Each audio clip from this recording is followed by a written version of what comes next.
Қалайсыздар, жағдайларыңыз жақсы ма? Бүгін біздің кешкі асқа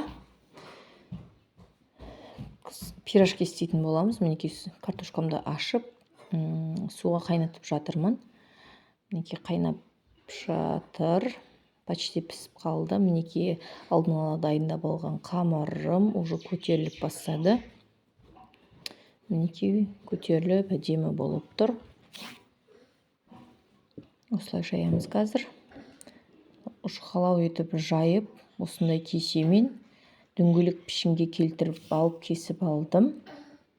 Осылай айналдырып мінекей кесіп алғанымды, мінекей жаңағы дайындап алған картошкамды салып, бір-біріне беттестіріп түйіп жатқан жайым бар.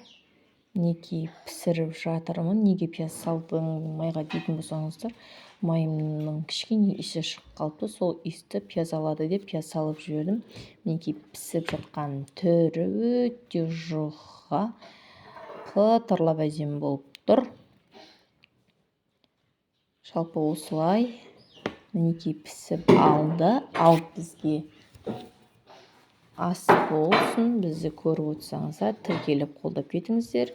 Пирожкидің қасына бауырсақты да пісіріп алдым. Сау болыңыздар.